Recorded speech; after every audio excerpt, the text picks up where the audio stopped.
Warner जो test cricket से जाने को तैयार थे, उन्होंने नए साल आते ही अपने फैंस को एक और सैड न्यूज दे दी और उन्होंने कहा कि सिर्फ टेस्ट नहीं, मैं ओडीआई क्रिकेट से भी अब अलविदा कह रहा हूं। जी हां, जहां पर ऐसा लग रहा था कि ये अपनी पीक पर हैं, क्योंकि पीक मैं इसलिए कह रहा हूं क्योंकि वर्ल्ड कप जिस तरह से डेविड वार्नर गुजरा था, आपको लग नहीं रहा था कि ये रिटायरमेंट के लिए तैयार है, लेकिन वार्नर ने कहा कि वो शायद सबसे बेस्ट टाइम था। हमारी टीम जीत चुकी थी, इंडिया में आकर के वर्ल्ड कप जीतना it's a big thing for me, और शायद मैंने उसी टाइम मन बना लिया था कि अब यहां से अपने आप को अलविदा कर दूंगा, अपने आप को मैं इस फॉर्म ऑफ क्रिकेट से बाहर निकाल लूंगा। टेस्ट क्रिकेट के बारे में सबको पता था, लेकिन ओडीआई क्रिकेट से भी मैंने फैसला कर लिया था। हाँ, इसको डिसीजन फाइनल करने में थोड़ा टाइम जरूर लगा, और जब पूरी की पूरी टीम, पूरे फैंस, पूरा ऑस्ट्रेलिया तैयार था वार्नर को टेस्ट से रिटायर घोषित करने के लिए, तब उन्होंने कहा कि सिर्फ टेस्ट नहीं, मैं ओडीआई भी अब नहीं खेलूंगा। हालांकि उन्होंने जाते जाते जरूर कह दिया कि अगर टीम को जरूरत होगी तो मैं वापस आने को तैयार हूं। अब ये वाली रिटायरमेंट बड़ी कॉमन हो गई क्रिकेट में कि एक खिलाड़ी चला जाता है और रिटायर हो जाता है, फिर उसका तो वापस आता है। आपने बेन स्टोक को देखा होगा, आपने मोइन अली को देखा होगा,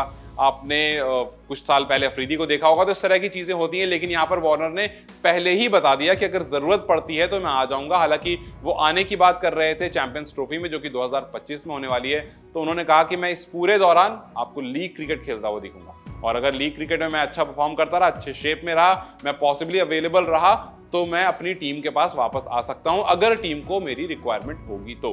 अब ये किस हद तक सही है, किस हद तक नहीं, ये तो आप ही बता पाएंगे, क्योंकि कुछ लोगों का ये कहना है कि अगर आप जा रहे हो तो पूरी तरह से चले जाओ। You had a very good time in the team, आपने बहुत कुछ दिया अपनी कंट्री को, अपनी टीम को, आपने वर्ल्ड कप बहुत अच्छा दिया, क्योंकि अगर आप वर्ल्ड कप की तरफ देखेंगे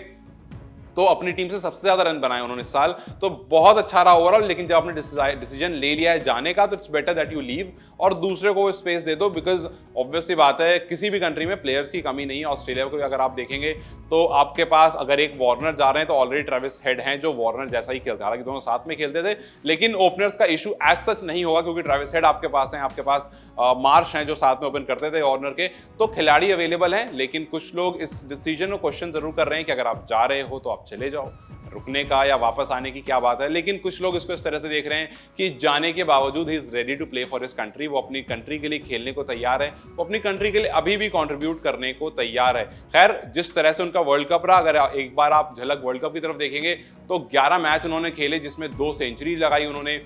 535 रन, एवरेज ऑफ 48 और स्ट्राइक रेट 108 का। ओडीआई में अगर आपका स्ट्राइक रेट 108 का होता है तो वो बहुत ज्यादा औसम है, क्योंकि अगर आप ओपन करने आते हो और 100 के ऊपर स्ट्राइक रेट से खेल रहे हो, जहां पर आपके पास 2 सेंचुरी है, 150 है, 163 उनका हाईएस्ट था पाकिस्तान के खिलाफ, विच शोज कि आप ओवर द टॉप हो। आपके सामने जो कंपैरिजन अगर रखा जाएगा तो बहुत कम लोग होंगे जिसका ये स्ट्राइक रेट और ये एवरेज रहा होगा, और शायद इसी परफॉर्मेंस ने ऑस्ट्रेलिया को, जहां पर शुरू में ऐसा लग रहा था 2 बैक टू बैक मैच हारने के बाद, कि ये वाला वर्ल्ड कप ऑस्ट्रेलिया का नहीं हो सकता। इनफैक्ट ये वर्ल्ड कप ऑस्ट्रेलिया का शायद सबसे बुरा वर्ल्ड कप होगा, बिकॉज ऑस्ट्रेलिया शुरू मैचेस में नहीं हारती थी, लेकिन इस बार जो कमबैक किया उसमें कहीं ना कहीं वार्नर का कंट्रीब्यूशन जरूर था। अब इसमें वार्नर ने जाते जाते अपने क्रिटिक्स को वेलकम भी कर दिया। क्रिटिक्स में एक नाम जॉनसन का जरूर आया, क्योंकि जॉनसन ने जिस तरह से उनके टेस्ट फेयरवेल पर सवाल उठाया था, उन्होंने कहा था कि जो इंसान सैंड पेपरगेट स्कैंडल में जिसने ऑस्ट्रेलिया के लिए जो ब्लैक स्पॉट बन गया है, उसको आप हीरो सेंड ऑफ नहीं दे सकते हैं।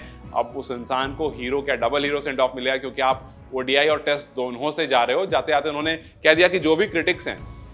जिसको भी मैं अच्छा नहीं लगता हूं टीवी पर देखता हुआ, वो मेरे को कांटेक्ट कर सकता है, मेरे साथ आ सकता है, मैं उसके साथ बैठ के चिल कर सकता हूं, बियर पी सकता हूं, और जो भी आपके सवाल जवाब है वो भी कर सकता हूं। तो खैर, वार्नर का इस तरह से जाना, वार्नर का जाते जाते ये कहना कि मैं अवेलेबल रहूंगा, मैं चाहता हूं कि अगर जरूरत हो टीम को तो मैं आ जाऊं, चैंपियंस ट्रॉफी के लिए चैंपियंस ट्रॉफी खेलूं, क्या कितने हद तक सही है, क्योंकि आप 2 साल तक ओडीआई क्रिकेट से बाहर रहोगे और फिर उसके बाद आप इरादा बना करके बैठे हो कि अगर चैंपियंस ट्रॉफी में जरूरत हो तो आप मुझे बुला लेना। अब ये डिसीजन किस हद तक सही है, कुछ का ये कहना है कि सही नहीं है बिकॉज ऑप्शंस हैं, कुछ का ये कहना है कि सही है बिकॉज इज स्टिल रेडी, और अगर उस टाइम तक अच्छा उनका पूरा का पूरा फॉर्मेट रहा, उनका अच्छा, आपको जो भी 2 साल खेलेंगे लीग क्रिकेट या T20 क्रिकेट अच्छे फॉर्म में रहे, तो वाई नॉट। अपनी राय मुझे कमेंट सेक्शन में बताएं कि डेविड वार्नर का इस तरह से रिटायरमेंट लेना और फिर वापस आना, मतलब वापस आने का कमिटमेंट दिखाना, किस हद तक सही है। क्या ये दूसरे खिलाड़ी की स्पेस लेने की बात नहीं है, और अगर नहीं तो क्या ये वाकई देशभक्ति अच्छी है खिलाड़ी के लिए? अपने राय मुझे कमेंट सेक्शन में जरूर बताएं।